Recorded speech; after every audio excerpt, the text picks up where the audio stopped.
Okay. We're at $5,656. I know it's I keep asking, and I know you're probably exhausted because our donations are slowing down, but please, if you can give, please give. It really helps us continue all this programming that we do for you today. If you want to tell a friend, I just put that link in the chat. Encourage a friend to watch today. If they can't watch now, encourage them to follow us on our YouTube channel and watch a recording. So I'm going to now introduce Sally Orgren. She is our editor, managing editor of Shuttle Spindle Die Pot. She's also your host for the next hour, so I can take the dog out. You might have saw her a few minutes ago and stretch my legs. Hi, Sally. Thank you for taking over. And as you can see, I was influenced by our conversation about the potential location for Convergence. So I got out my Mardi Gras beads to celebrate the festivities. And what I'd like to do is I would like to welcome our next guest. It's Patricia, and I hope I'm pronouncing your last name correctly, Bugas-Schramm. And Patricia, you're connected to the Damascus Fiber Arts School, I believe, in Damascus. Is it Damascus, Oregon?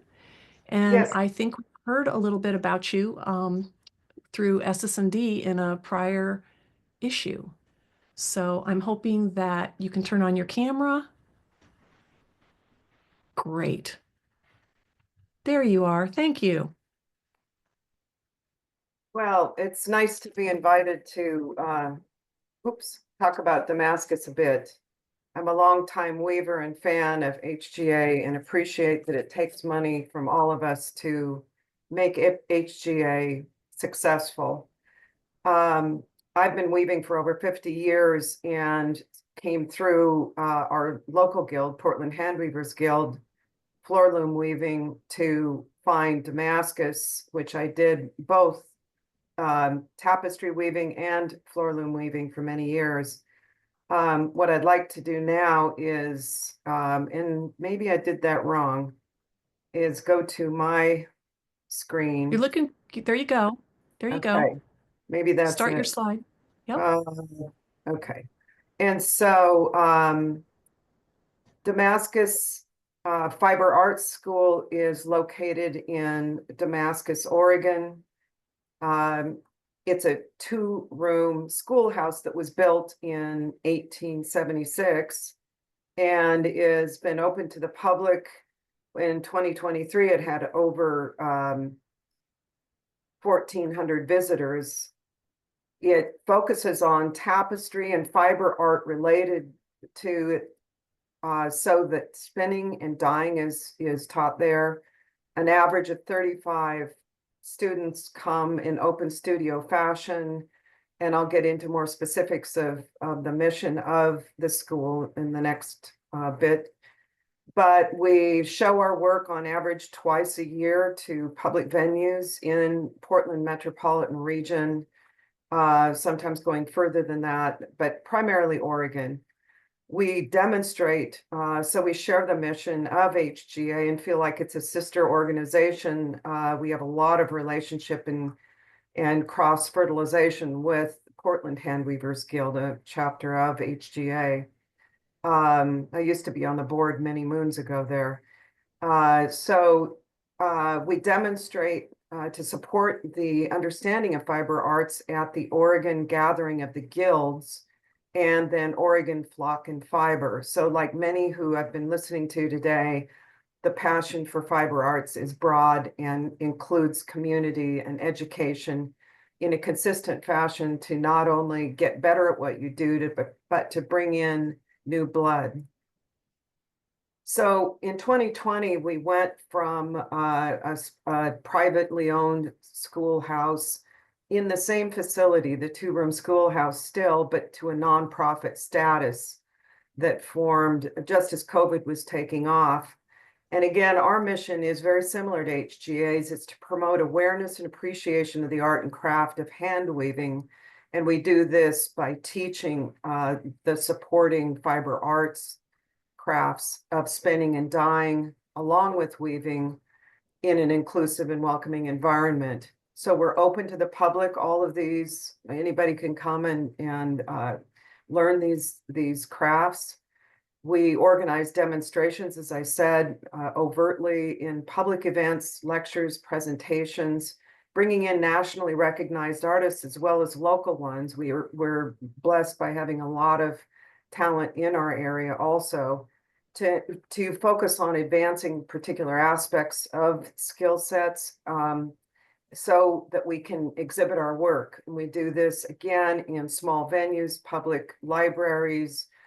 We did one down at the coast at another community cultural center. We're about to do another one similarly. So we really try to educate and bring people in and advance the awareness of what HGA, PHG, and Damascus is all about.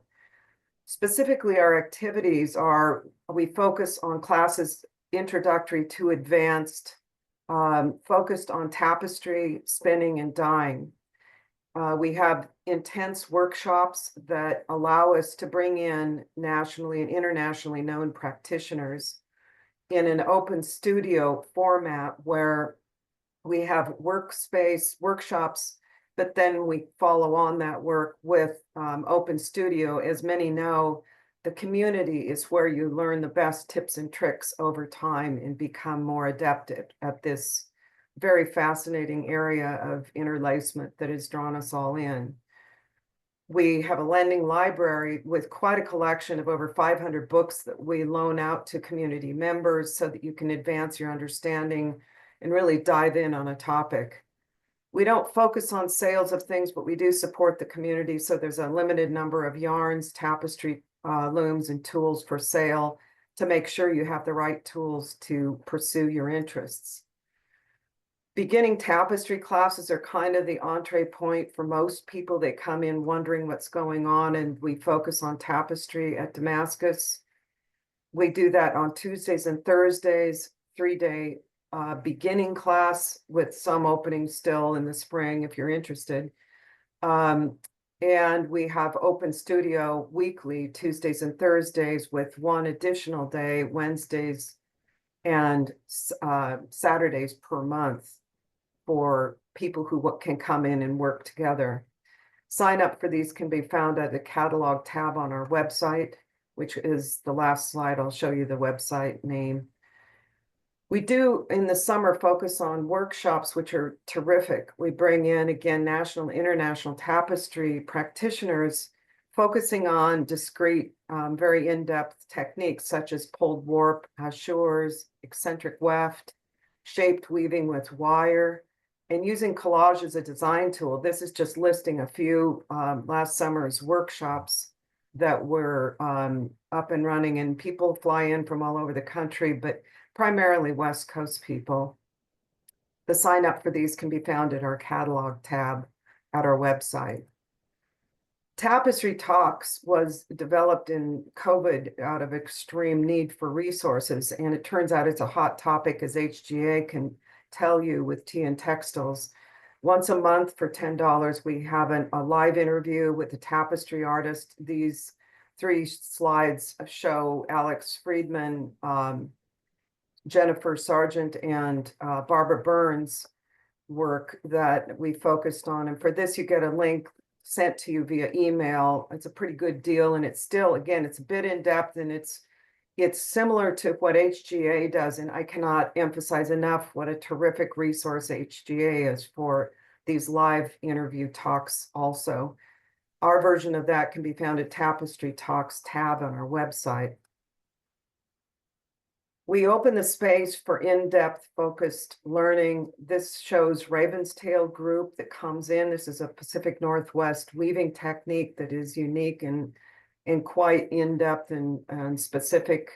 Another one is raised outline, which is a Navajo technique. So if a group is interested, they can come in, rent the space for a nominal fee, and focus on that discipline for a while or ongoing. The Raven's Tail group has been going for years in this space on a once-a-month basis. In 2020, unfortunately, the founder of Damascus passed away. She was in her 90s, Audrey Moore. She was a renowned, nationally recognized Navajo weaver, Navajo technique, that is. Audrey was not Navajo. And she was a mentor and friend to many of us. We had a show in her honor, homage to Audrey, that is shown a couple of places. And we thought it was such a terrific cadre of weavings that we put together a catalog of that.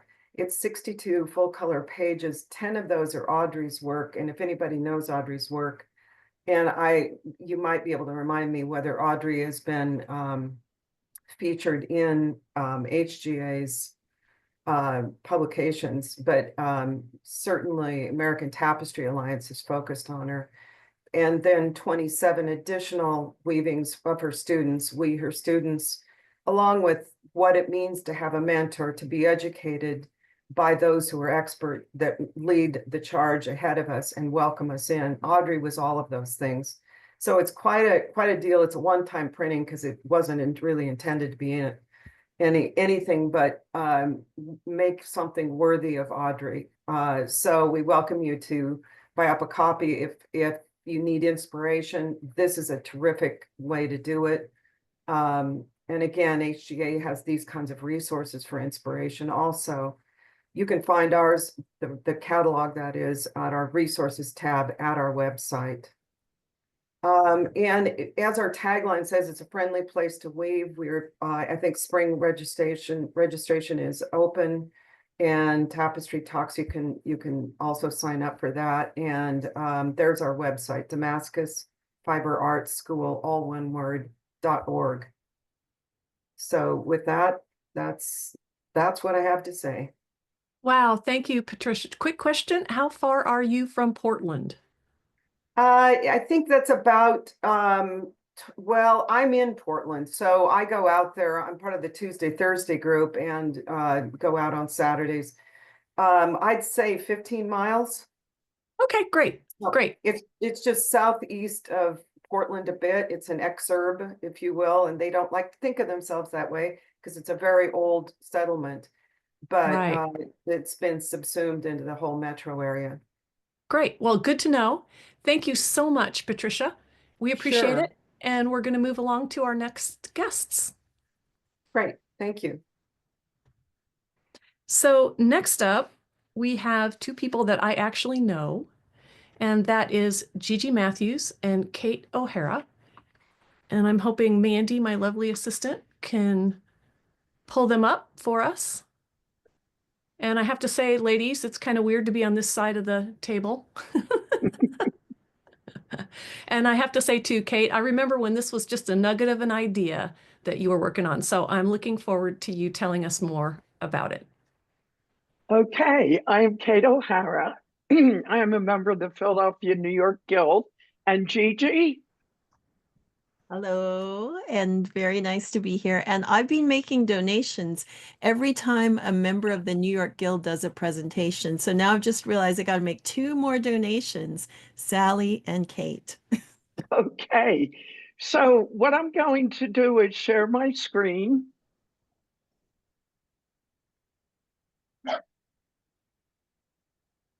Okay. And this is going to be fun because Kate and I, we host the Mid-Atlantic Fiber Association's movie night every month. And then we do these presentations together. And this is my favorite, I have to say, because we're going armchair traveling here, right, Kate? Yes, we are. And this was 14-month virtual journey from the West Coast to the East Coast. It was quite an adventure. And the purpose of doing the Fiber Art Guild map and all the resources, I will not say all because it's a work in progress, and the resources in the United States. So far, we have identified 527 guilds, 102 state resources, 20 national and regional fiber organizations, and 12 textile museums. And this is what the map of the United States looks like when you plug in everything we have found. So now we're going to go into a little more detail. Yeah, it's a lot of lollipops, right? That's how A lot of lollipops. All right, so how do you use the map? The map can be used as a virtual tool Guilds, feel isolated sometimes. You can locate and work with other guilds. Larger guilds who have lots of resources can identify smaller guilds and share some of their resources and programs. And when you get to the map and you enlarge your area, you automatically see clusters. So if you want to identify who is close to you, just click on your area and here's Oregon, you will get a look. And Alaska. It's hard to find a cluster in Alaska. They're probably hours away. But nonetheless, it's a cluster. Yeah, and the great thing about the clusters, Kate, which you pointed out to me, is that the smaller guilds can be assisted by the larger guilds. If you're the large guild in the city in Alaska and you see the little guilds out in the countryside, you can share resources with them, right? Yeah. Mhm. So little guilds, go look for your big guilds and ask them for help. And big guilds, look out for your little guilds. Yeah. And also, it doesn't just have to be guilds. I took the trip of a lifetime, 14-month trip almost every day. And I stopped and explored every single guild. And it was amazing. So you too can take a virtual road trip and explore, start wherever you want. I started from the West and some on the East Coast. And what an adventure. Because when you look at the big picture, it is an adventure. Now, the way the map is set up, you'll see these icons, the guilds, local fiber organizations, national and regional fiber organizations, and textile museums. And all you do is click on the pin, and that opens up and gives you all the information.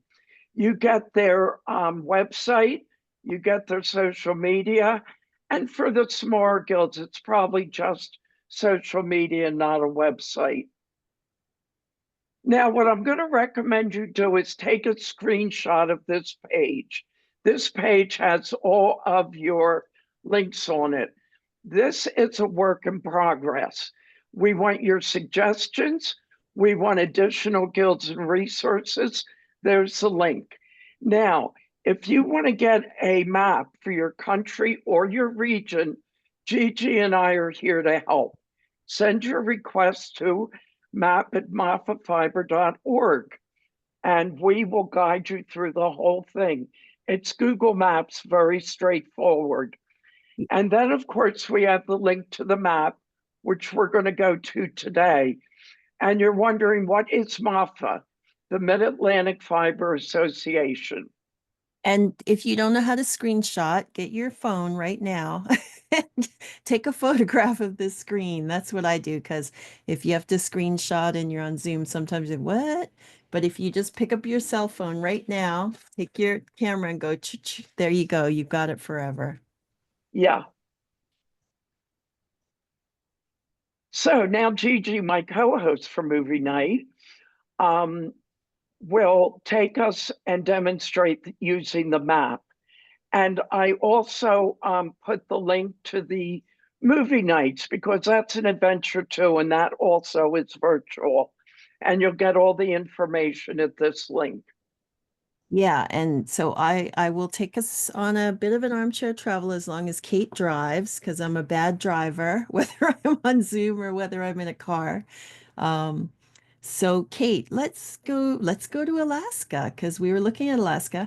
And I remember when you first made the map, I thought, oh my goodness, I did not realize there were that many guilds in Alaska.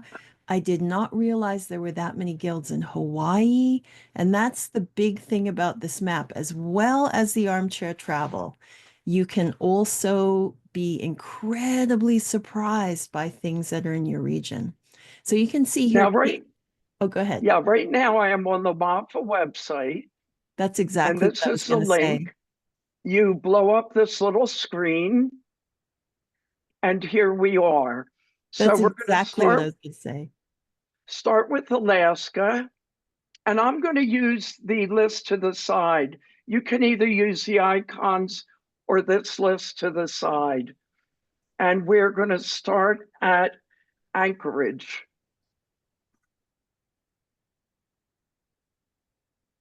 Yeah, and if anybody knows about any of these guilds and places that we're going to be traveling to here, pop it in the chat. Put in if you know the Anchorage Guild or anything, just pop it in the chat because it's so fascinating. And I have a It's- little bit of a tremor, so it's always a challenge. You still got And to I drive, weave, Kate. so keep that in mind. Nothing should stop you from weaving. Yep. So here it is, and this they call eye candy. But you come in and you can go to any part of the guild, you can learn about it. But what I love most about this, it's literally what they call their eye candy. Wow, that's gorgeous. And this, without a doubt, just took my breath away. Yeah, This one picture. it's like if you talk about candy, it made me think of saltwater taffy. Remember how you could pull and stretch it? Yeah, yeah. Oh, I love that. Wow. So yeah, Okay. a lot. So let's go to Hawaii now, because that's the other one All I'm so right. excited We are about. traveling Oh yeah. And this from is one cheap end to too. the other. And Yep. this is all done alphabetically. A, B, Yeah, C, you D. get I have to know my alphabet to get to Hawaii. I know. So you when you use this map, what you will get the hang of it pretty quickly.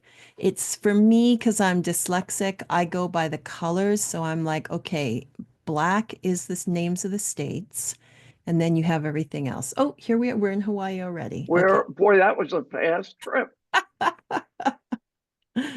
Okay. Oh, beautiful. Now, We're not let me even at their move this. fiber arts yet, and it's already gorgeous. Wow. Nice logo too. Oh, look at that. Oh, Forums, events, exhibitions.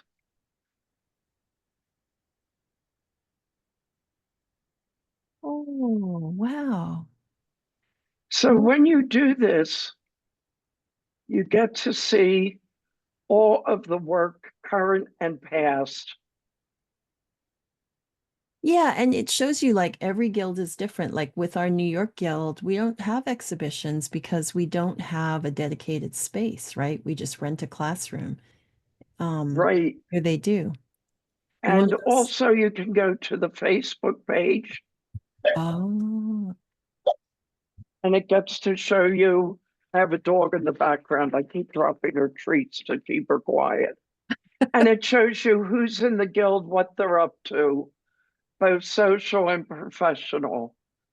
yeah, because we forget that fiber arts is a big social thing. Oh, let's go somewhere else, Kate. Let's go to Kansas because I was in Kansas last July for Convergence, and it was Oh, fantastic. I loved, first of all, in Kansas, let me just say, it's all farm to table food, right? Because it's a state full of lots of farms, and it was delicious. And Convergence, that was my first Convergence, and it was so much fun. I loved it. Hey, Oh, Gigi, Kate, believe it or yeah. not, your travels across the country have basically taken us to the end of your time segment. oh Oh, wow. okay. But But it at was fun. least you got a look. Well, and it was fun that you ended on Wichita. So, because that Yeah. was a fabulous, fabulous conference. So, Okay. Well, thank you, Sally. And thank you, everyone. Yeah, well, everybody go traveling, have fun, and don't forget to donate because HGA is giving Kate and I this opportunity to show you all of this. We wouldn't if it wasn't for HGA. So thank you. thank you, ladies. Bye all. Thanks, Sally. Bye, Have a good Kate. afternoon Will You or do. too. evening. I guess we're now into.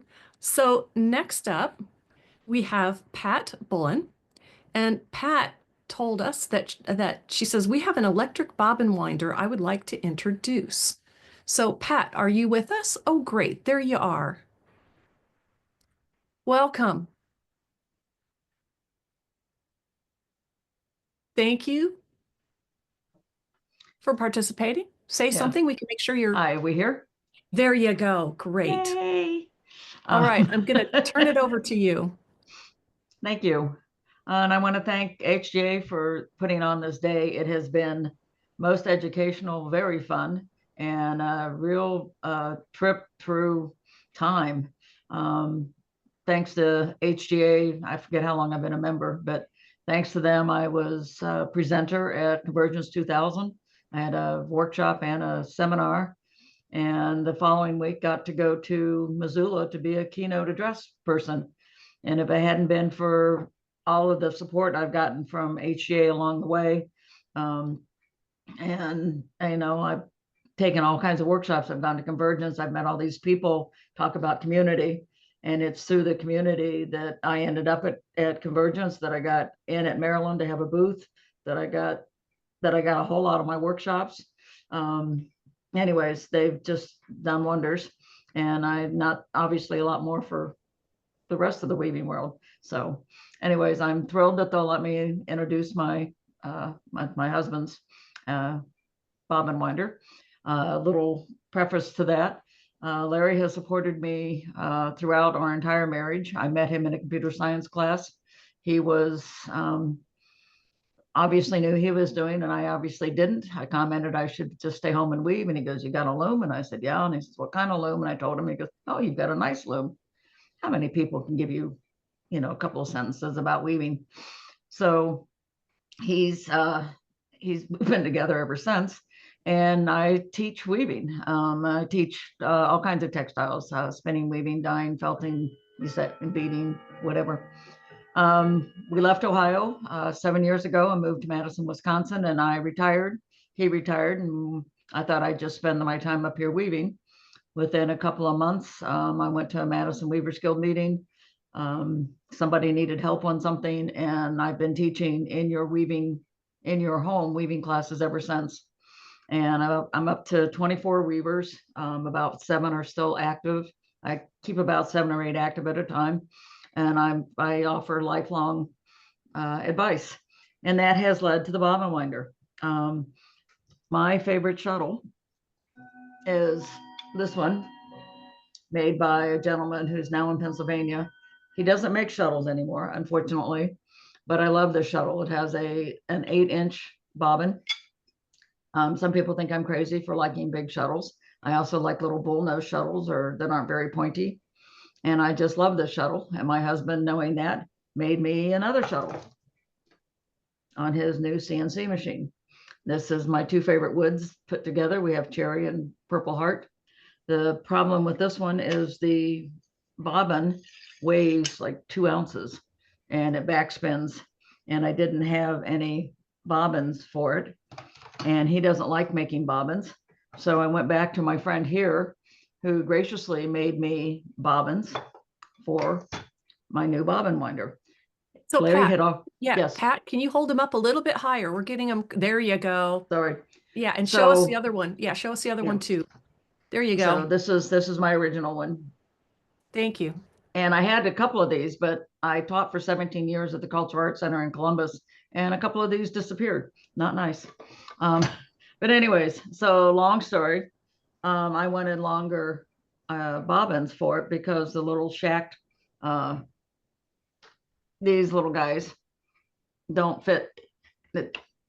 They go back and forth, which is very annoying. So I went back to this guy and contacted him, and he made me several bobbins that will now fit my new shuttle. And let me,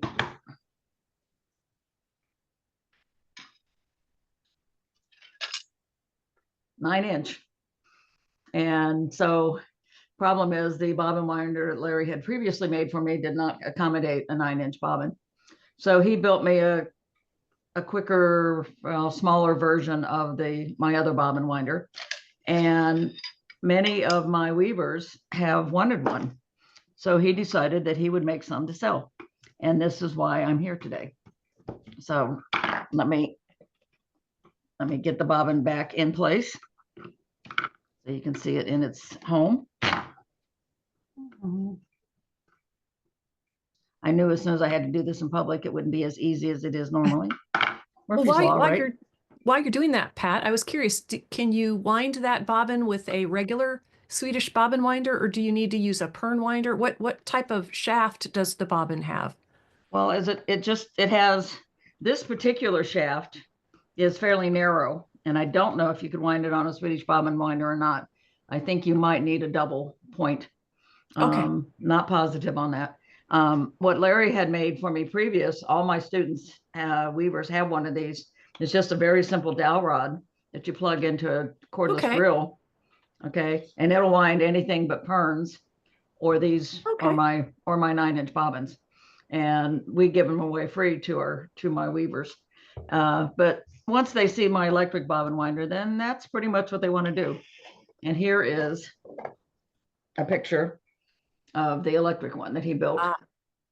And it will accommodate any length pern, any diameter opening, period. I haven't met a bobbin yet that won't fit on it. I can even put cardboard spools for sectional warping will fit on here. So anyway, so that's what he's making. And I have a picture which shows a little bit about the pricing. I'll see if my sharing screen Well, actually works. Oh, Pat, you know what I'm thinking? what? I'm thinking that it would be really great to see you at Convergence next year. What, Because selling bobbins, selling shuttles? yes, I can see weavers wanting to come and try out your product in the vendor hall. That's one of the really exciting things about Convergence is it's a chance once every 2 years to see a whole bunch of equipment and some of the brand new innovations that are. I've been attending Convergence since '98, and that was always one of my favorite things as a new weaver. Well, and that's one of the things I've always loved going to Convergence to. My very first one was Toronto, which I still think was the best one ever. They set the bar so high, nobody else could get there.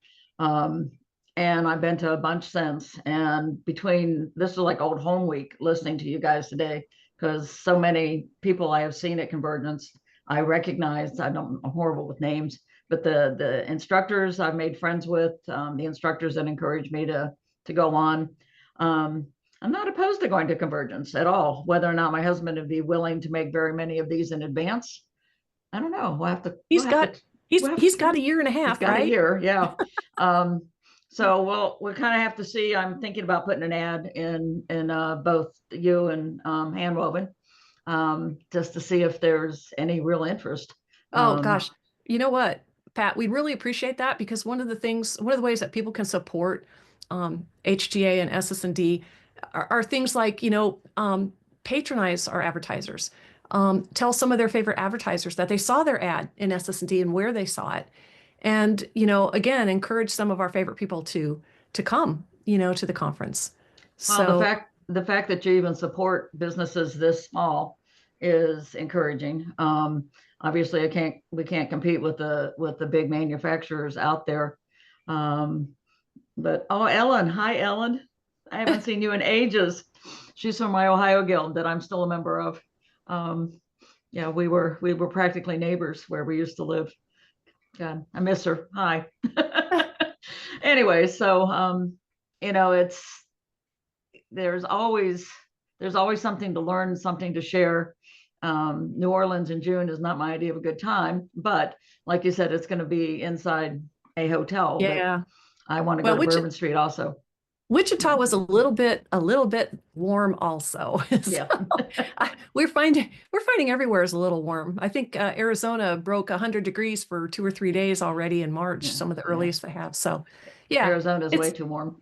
But we all need to be with other fiber people. That's kind of all of our happy places. So and those I agree with you. I like a long opening on my shuttle, like you showed, where that weft can feed out the whole length of the shuttle, and putting the maximum amount in a shuttle really makes it.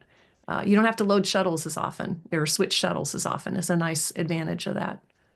Well, like Beth Duncan, one of my favorite things to weave is towels, and I can get an entire towel warp on one shuttle, on one bobbin. Mm-hmm. Well, I tell you, we're approaching the end of the time segment here. Let me give you just, if I can get my whoops. I don't know if I know how to do this. I have a little screen share. No, I'm not sure if you can or not, but there. We Yeah, are that's- not seeing your screen. we're not seeing it. But Pat, Okay. put your website in the chat. We don't have a website anymore. It's just email. The main Okay. business isn't anymore, but Okay. we do some custom looms and that. So I'll put that in. Oh, please do. Please do. Thank you so much. Thank you. Appreciate the opportunity. Next up, we have Dell Christy. And Dell, she's calling this, she has a thread talk to deliver. She said, the convergence of fiber art and software design in a neurodivergent brain. And this is her journey. So welcome, Dell. Hi, Sally. For those who don't know me, I am what I call a fiber geek. I do a lot of different fiber arts, but I'm also a computer programmer, software architect, and database designer. And I realized a number of years ago that the two kind of converge in my brain. So a little bit of history. My grandmother taught me how to do embroidery when I was 6. My mother taught me how to knit when I was 8. And I've taken from there and taught myself how to tat. I have taken weaving classes. I make lace in a bunch of different forms.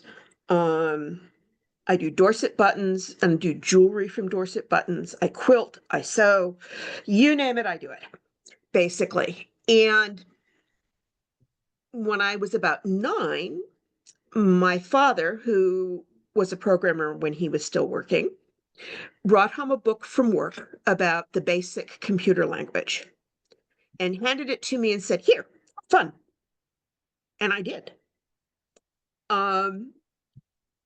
So when I went to college, I studied computer science, mostly on the programming side of things. I took a wonderful class from the art department at the University of Massachusetts in Amherst on computer graphics and was able to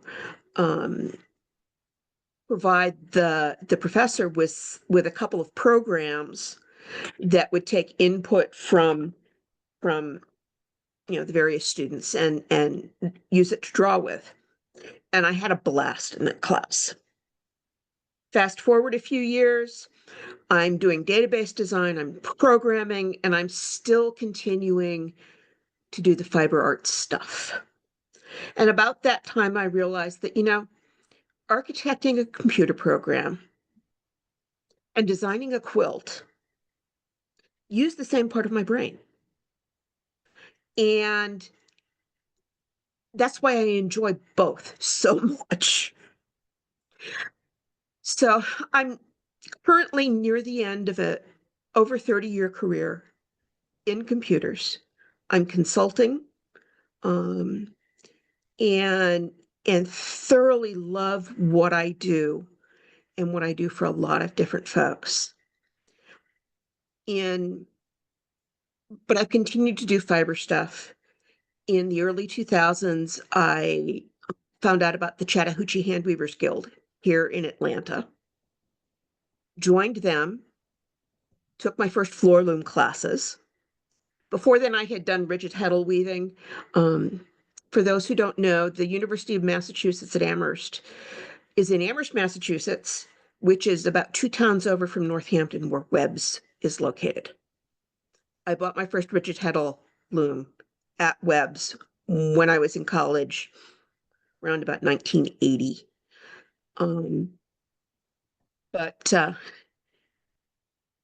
Anyway, so I've continued to do, have taken floor loom weaving classes. Within a couple of years, I was the properties chairperson for the Chattahoochee Handweavers Guild, because lo and behold, I also like to maintain looms. They make sense. It's easy for me to look at a loom and figure out how it works and how the pieces go together and what's wrong with it if there's an issue. Also within that couple of years, I started teaching or co-teaching beginner and novice classes in weaving, in floor loom, at CHG. Unfortunately, I had to stop teaching because I got a job as a consultant and was starting to travel a lot and just didn't have the time to do that anymore. I have plans when I retire. I am going to teach weaving and knitting and embroidery. What I call neurospicy brain, because I've come to realize that I'm somewhere on the spectrum, neurodivergent. I call it neurospicy because it's more fun.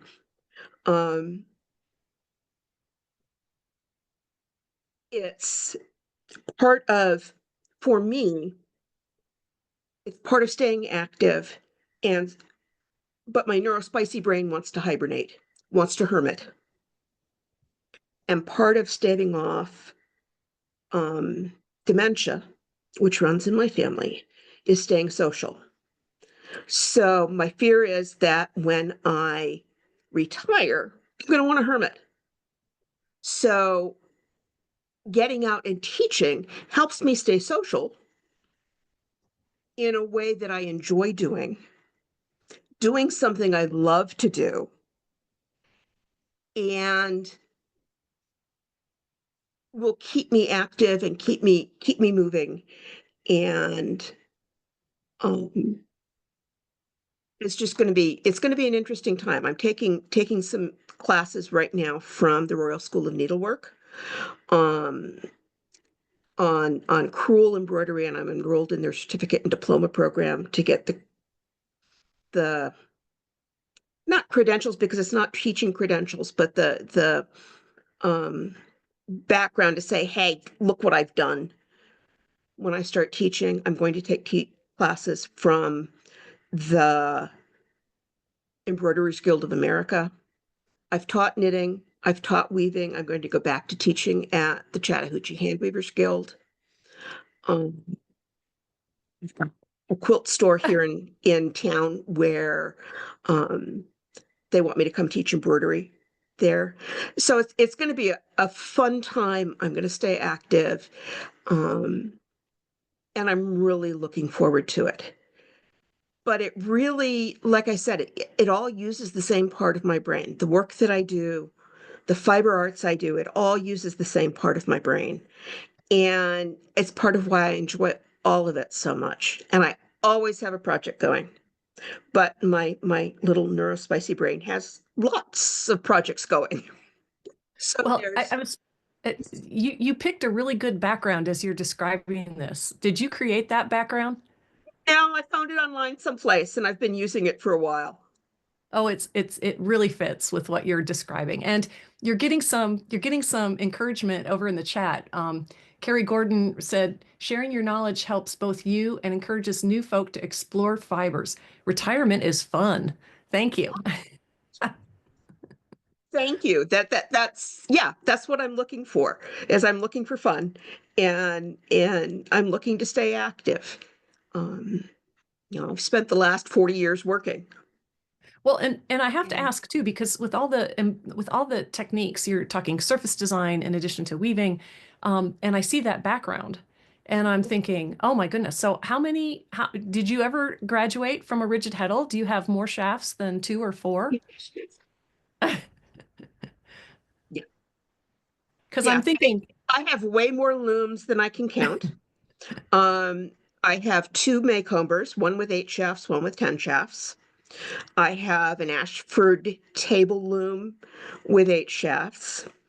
I have 2 rigid heddle looms. I have pin looms galore in squares and rectangles and octagons and diamonds and yeah. So yeah, I have lots of looms. Because there again, my brain bouncing from thing to thing, it just makes sense to me to have lots of things so that if I get bored doing one thing, I have something else I can do. And I always have multiple projects going at a time so that I have something to do with my hands because I have to have something to do with my hands. But I can make my choices based on wherever my brain is taking me on any given day. And yes, this scarf is one of my pieces. It's one of my rigid heddle pieces. It's made from knitting yarn that came in a package of 5 colors. I think this yarn was from Sweet Georgia Yarns. And I put the colors together on the rigid heddle loom. And did that. I've got thoughts for things that I want to do for yardage for convergence. I've submitted 2 classes for convergence this year. And also, I'm first president on the board for HGA. So please donate. This is an awesome opportunity to do that. And HGA is so supportive of guilds, of people, of anyone in the fiber arts community, no matter what kind of fiber art you're doing. And it's well worth the investment. The other thing that I do, because I'm still working, is the company I work for has matching donations. So when I donate to HGA, I always make sure to submit the donation to the website we use for doing matching donations to make sure that HGA gets double. They get what I send and then they get what my company sends. So that's another thing to remember if you're still working. It's easy to do. We don't always remember to do it. So, and because I'm on the board and I spend time working with HGA and stuff, I also submit my time that I spend working with HGA, and so HGA gets monetary benefit from that as well. Wow, Dell. Thank you. Thank you so much. And thank you for mentioning the matching donation option, because I think you're right. That's a lot of things. That's something that a lot of us don't, kind of forget about sometimes. And it really is appreciated, both your service and your time today. Well, thank you. It's something I love doing, and it's well worth my time.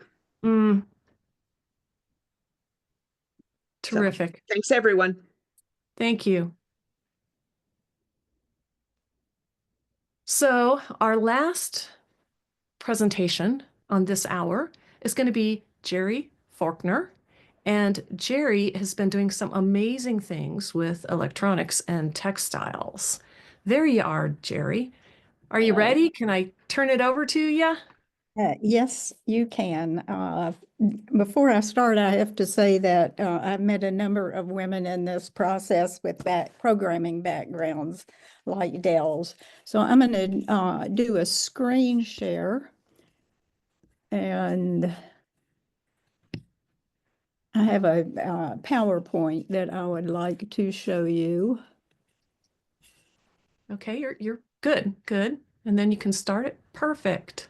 Okay, so and I'm going to apologize in advance because I'm going to read this because if I talk through it, you'll be telling me my 10 minutes is up when I'm about halfway done. So what I'm going to do is talk about the bicycle vest that was accepted into the fashion show for Convergence in Knoxville, and then talk a bit about the electronic textiles I've been playing with for several years. I started weaving with coffee bags a number of years ago when I just couldn't face putting all that plastic in the landfill. The bags seemed strong, came in multiple colors and patterns, and had a shiny backside. These are a couple of the weavings I did with coffee bags. The one on the left is about 3.5 by 1.5 feet, and it contains multiple coffee bags. The one on the right hangs in my house by a light switch, and that shows the scale. And then the close-up pattern on the right is what happens because the repeat of the coffee bag pattern is a different length than the width of the warp. So you kind of get this bonus pattern. This is the vest, complete with a water bottle holder with a crocheted handle that was accepted into the fashion show for Convergence. The picture on the right is the back of the vest with left and right turn signals lit. For the fashion show, I programmed the tiny computer in the back of the vest to blink 10 times, alternating right and 10 times to the left. And if it was going to be used in real life, there would be press switches for actual functioning turn signals. At the time, though, I felt that it was just enough for the models to turn on the computer without having to deal with a bunch of obscure switches. And I was just happy when the onboard computer battery didn't run down. Well, I spent quite a bit of time trying to figure out easy ways to cut the coffee bags for weft, but in the end, I just used my scissors to cut the coffee bags in one long strip. I told myself that if I was spinning enough yarn, it would take just as much time. The strips can be wound on bobbins or stick shuttles like the green one that you see on the left side. The picture on the right is a close-up, so you can read the actual text on the coffee bags and see the weave structure. I used a linen warp and a twill pattern for extra interest and texture.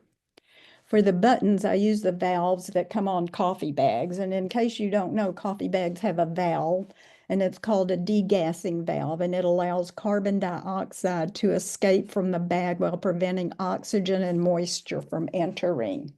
And I know this little factoid because Google is my friend.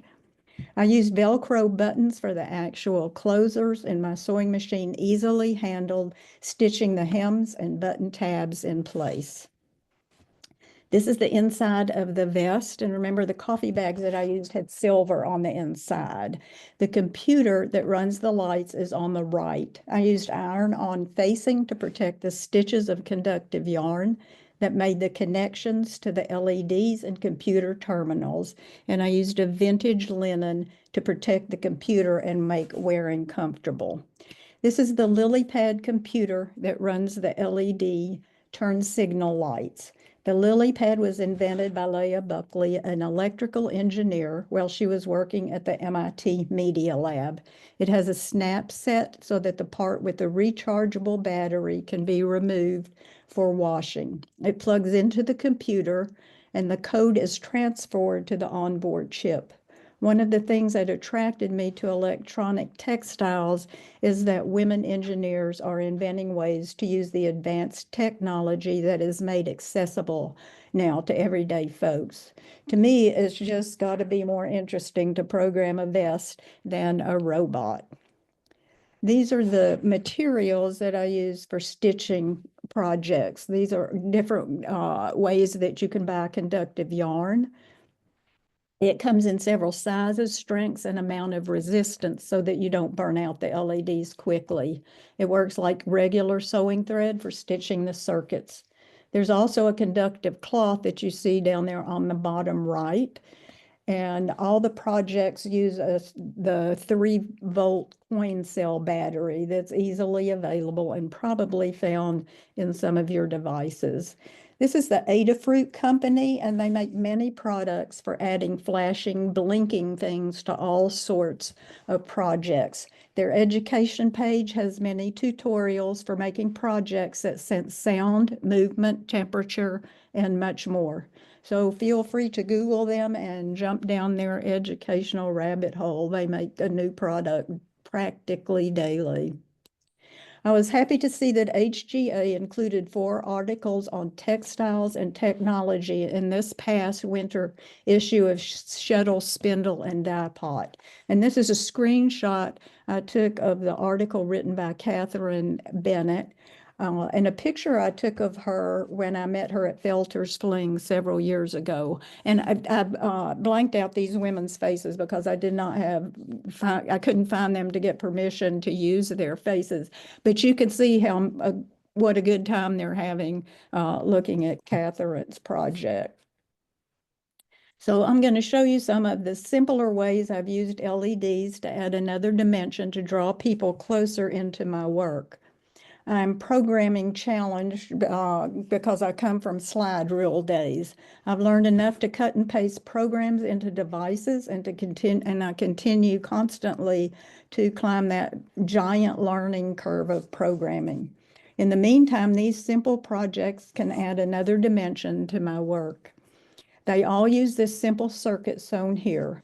The press switch that you can see is made from the pull tabs that when you open a half-gallon milk carton. So that's one less piece of plastic for the landfill. The first picture going clockwise from the top left are projects that folks did in a recent workshop where they brought things they had already made. They ranged from a TC2 computer-controlled weaving by a woman looking for a starting place to add lights to her work, to a hand-knitted dog sweater for walking her dog at night.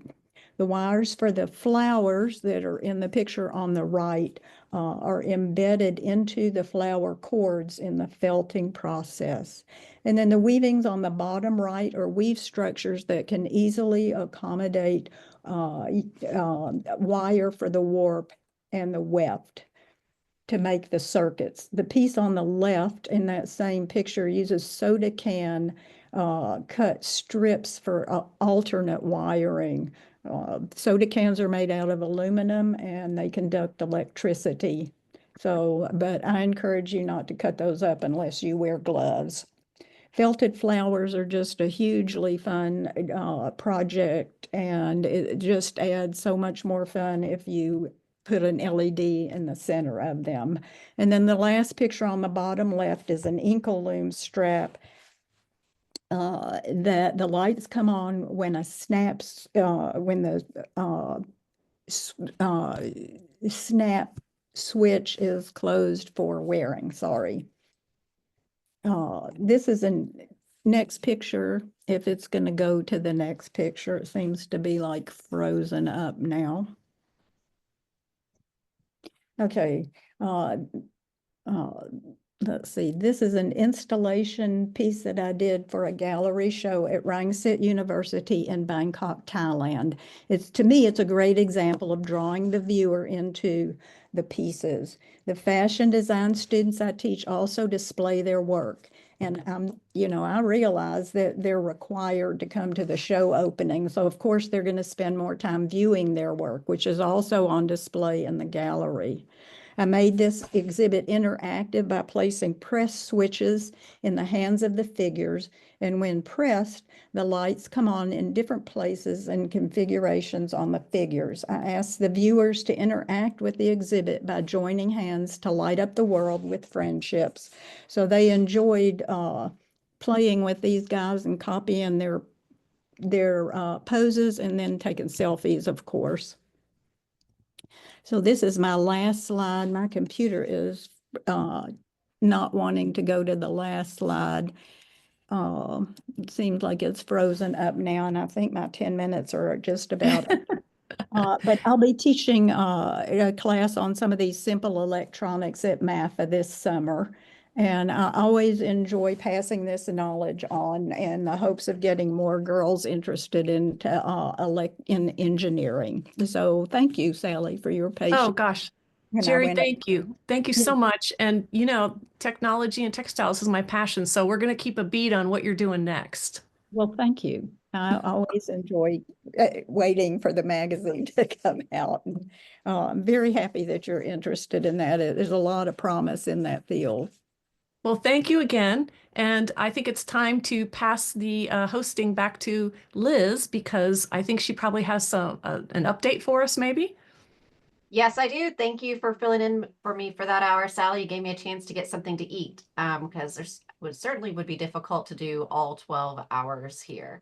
So let's go ahead and check and see where we are at 7 o'clock. So we've been doing this now for 7 hours, nonstop Fiber for 7 hours. And let's see how much you appreciate it. So let's go to the campaign.